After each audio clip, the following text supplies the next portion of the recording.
Have you ever felt the shame cycle of being the smartest person in the room and also the one with the most chaotic bank account? You can explain Jungian archetypes, automate a spreadsheet, quote Marcus Aurelius, design a logo, build half an app, and somehow still find yourself staring at your bank balance like it personally betrayed you. You have certificates, notes, Skillshare courses, half-finished masterpieces, maybe a degree, maybe 3 career pivots, maybe a graveyard of Notion dashboards titled New Life Plan. And the worst part is people keep saying the same thing. You have so much potential. At first, that sounded like a compliment. Now it feels like a curse because potential doesn't pay rent. Potential doesn't buy groceries. Potential doesn't explain to your family why you're still figuring it out while everyone else seems to have picked a lane, bought a car, and optimized their LinkedIn headline. You were told success meant choosing one well and digging deeper than everyone else. But what if that advice was never built for you? What if you're not a diver? What if you're an oceanographer? You don't go deep because you're afraid of commitment.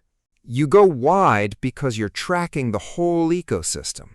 You see currents, patterns, hidden connections. You notice that software architecture has something in common with stoicism. That branding has something in common with trauma. That productivity has something in common with grief. And yet, despite all that pattern recognition, there's one connection you haven't been taught how to make: how to connect your curiosity to a consistent paycheck. So today, we are going to stop apologizing for the messy resume. We are going to stop treating your many interests like a liability. And we are going to build what I call the Polymath Paycheck, a stable, burnout-resistant way to earn money from your range without forcing yourself to just pick one thing and slowly disappear inside it. Because the goal is not to become less multifaceted. The goal is to become economically legible. Here is the first mistake most polymaths make. They try to compete with specialists at the specialist's own game. You think, okay, maybe I'll become a coder. Then you look online and find someone who has been coding since they were 11, contributes to open source on weekends, and speaks in terminal commands. So you pivot. Maybe I'll be a designer. Then you find someone whose entire nervous system seems calibrated to typography, color theory, and Figma shortcuts. So you pivot again. Maybe writing. Then you find people who publish every day, have newsletters, ghostwrite for CEOs, and somehow make vulnerability sound search engine optimized. I'm not good enough at anything. But that is the wrong conclusion. The problem is not that you lack skill. The problem is that you are positioning yourself as a weaker specialist instead of a rare synthesizer. If you try to be a better coder than the person who has done nothing but code for 20 years, you may lose. But if you are a coder who also understands psychology, education, community behavior, storytelling, and business operations, you are no longer a commodity. You are an arbitrageur. Arbitrage is when you see value in the gap between two markets. You notice what one world desperately needs and what another world already knows. Specialists often see only their domain. You see the bridges. This app needs better onboarding. The user doesn't trust themselves yet. A specialist says, this brand needs more content. You say, this brand doesn't have a narrative spine. A specialist says, this team needs a productivity system. You say, this team is using productivity language to avoid making decisions. That is the generalist's arbitrage. Your value is not in being randomly curious. Your value is in translating across worlds. Now, this does not mean you could avoid depth entirely. This is where people misunderstand the generalist path. You do need an anchor. Think of the T-shaped model. The vertical line is depth. The horizontal line is breadth. But for polymaths, the vertical line is not a prison. It is not your forever identity.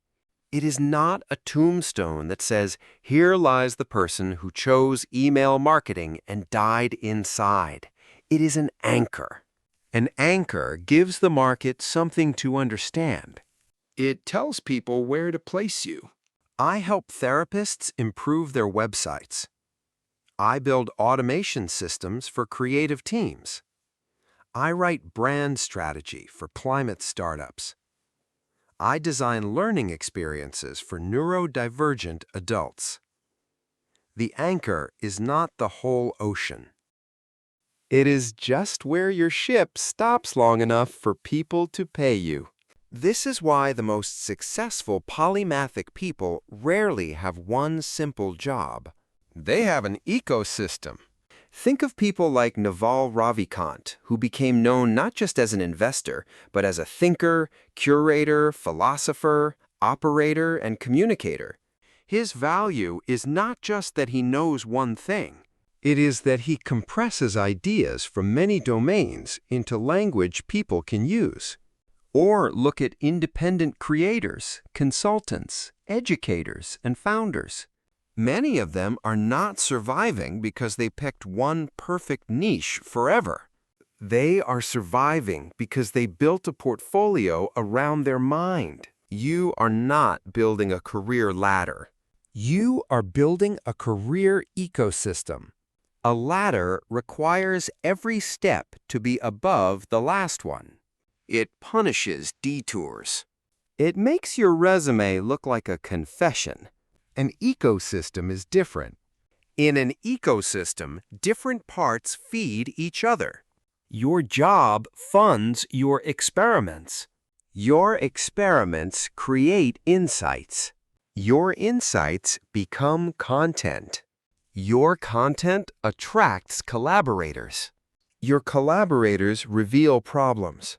Those problems become offers. Those offers become income. That income buys back your time. That time lets you explore again. This is the polymath loop. To make it practical, I want you to think in terms of 3 gig levers. The first is your cash flow anchor. This is the skill that pays the bills because the market already understands it. It might be web design, copywriting, coding, tutoring, operations, video editing, coaching, research, project management, data analysis, sales, or strategy. The point is not that this skill expresses your entire soul. The point is that it creates stability. A cash flow anchor protects your creativity from panic. Because when every idea has to pay rent immediately, your curiosity becomes desperate. You start asking, can I monetize this by Friday? And that pressure kills play. The second lever is your curiosity R&D. This is the rabbit hole. The thing you would study even if no one clapped. Somatics, AI tools, medieval history, game design, urban planning, attachment theory, permaculture, mythology, systems thinking. Whatever keeps tugging at your sleeve. Most people treat curiosity as a distraction from work. But for a polymath, curiosity is research and development. It is where your future edge comes from. The third lever is the synthesis bridge. This is where the money actually lives. The bridge asks, what happens when my cash flow skill meets my current curiosity? For example, copywriting plus psychology becomes conversion strategy. Coding plus education becomes learning tools. Project management plus trauma awareness becomes humane operations. Design plus accessibility becomes inclusive product consulting. Finance plus storytelling becomes content for people who are afraid of money. This is where your random interests stop looking random. They become a unique market position. Not because each skill is impressive alone, but because the combination is difficult to copy. 1,000 people can say, "I'm a writer." Far fewer can say, "I help technical founders explain complex products through emotionally intelligent storytelling." That is a bridge. That is a paycheck. Now we need to discuss the guardian of the treasure, the graveyard of 90%. You know this place. It is filled with almost finished essays, almost launched podcasts, almost built courses, almost complete websites, almost edited videos, almost started businesses. And here is the painful truth. For many polymaths, the problem is not starting. Starting is intoxicating. The beginning is full of pattern discovery. Everything connects. Your brain lights up. You buy the notebook. You name the project. You imagine the future audience thanking you for your brilliance. Then, around 80 or 90%, something happens. The pattern is solved. The dopamine leaves. Now the project wants boring things from you. Formatting, packaging, uploading, revising, sending the invoice, writing the sales page, fixing the tiny bug, following up, and your brain says this is no longer alive, so you abandon it and start something new. This is why talent is not enough. The Polymath Paycheck requires a finish line protocol. Minimum viable synthesis, not minimum viable product. Minimum viable synthesis. Your goal is not to build the final, perfect cathedral version of your idea. Your goal is to ship the smallest paid or public expression of the connection you just discovered. Did you become obsessed with productivity and nervous system regulation? Do not build a 12-week course. How to plan your week without letting your inner taskmaster take over. Did you connect AI tools with language learning? Do not build an app. Offer 3 paid sessions helping people create custom study workflows. Did you connect storytelling with sustainable fashion? Do not start a media company. Make one case study rewriting a brand's product page through that lens. The question is not what is the biggest version of this. The question is what is the smallest version that proves this bridge has value. This is how you vest your curiosity. In startups, vesting means you earn ownership over time. For polymaths, investing curiosity means your interests earn their place in your life by producing artifacts. A note is not enough. A private obsession is not enough. A folder of research is not enough. Each curiosity must become something that leaves your head and enters the world. A post, a workshop, a template, a consultation, a prototype, a brief proposal, a video, a guide, a tiny offer. You are allowed to move on after that, but you are not allowed to disappear before the handoff. This is the rule.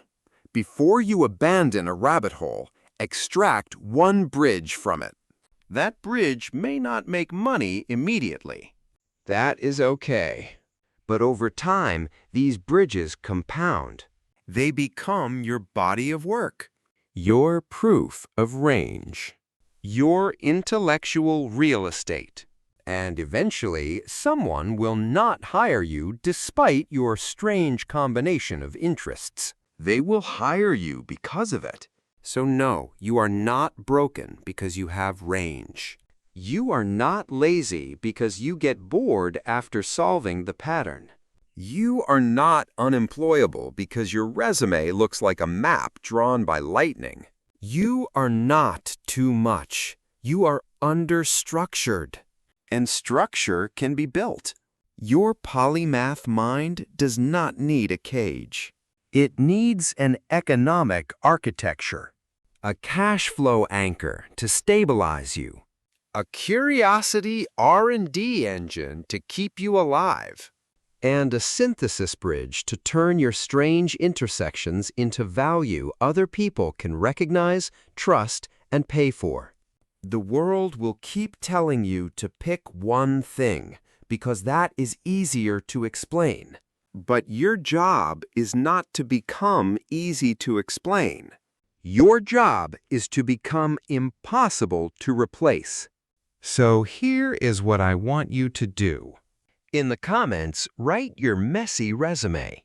Give me 3 skills or interests that seem unrelated.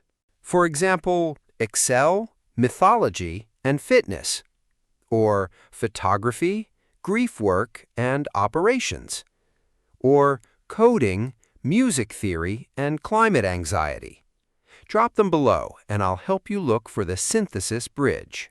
Because somewhere inside, your strange combination is not just a personality quirk.